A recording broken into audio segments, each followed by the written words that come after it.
G'day. Hope you have all had a wonderful day. Look, just a really quick video today. We recently showed Investopedia on a video that we were discussing ETFs. I just wanted to go into a little bit more detail on the website and how you can use it to, better understand different aspects of finance, economics, so forth. The main reason for this video is during my first, I'm going to say 6 months of university, I relied quite heavily on Investopedia and other websites like this. And that's just because there are a lot of terms that come up.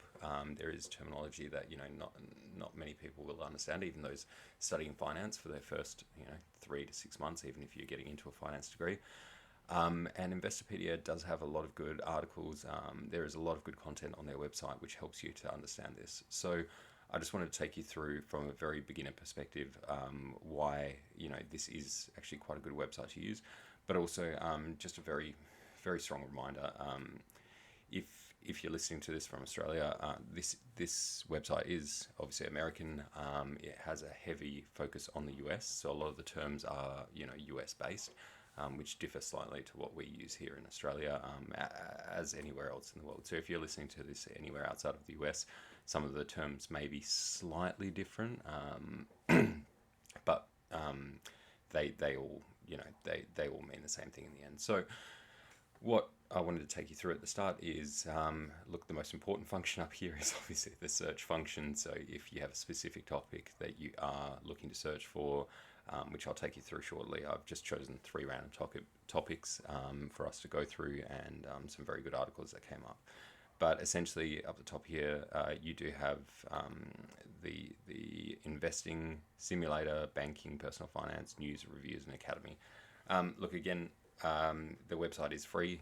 Obviously, the academy part of this, I'm pretty sure some of the parts you do have to pay for.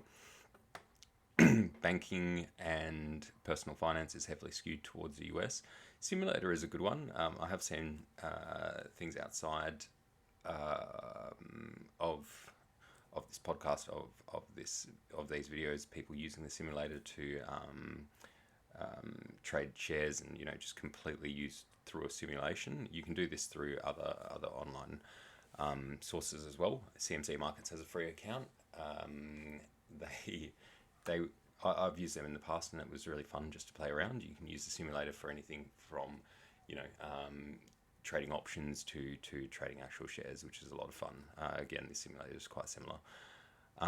So let's just quickly go through, and I have chosen from our last video, we spoke about management expense ratios here in Australia for managed funds and also ETFs. So I typed in expense ratio, and what came up was an article on expense ratios. So the definitions, the formula, the components, and examples of that. So really, really great. Another thing we spoke about in the last video was exchange traded funds, ETFs. So if you were to type ETF into the top right here, you would come up with an article. One of the first articles that you can click on is exchange traded funds, ETF, explanation with pros and cons. Fantastic, exactly what you're after, just from a very basic, from a basic standpoint.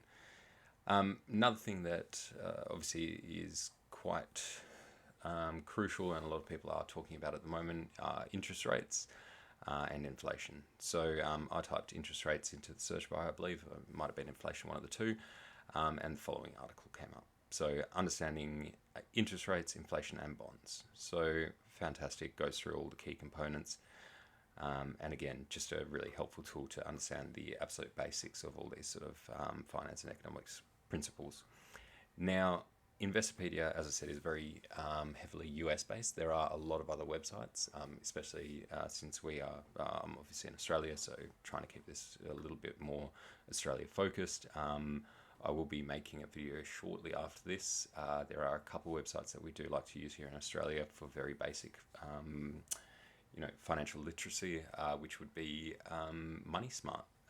And we'll go through that in the next video. So thank you very much for listening to this video, and have a great day. Thanks, guys.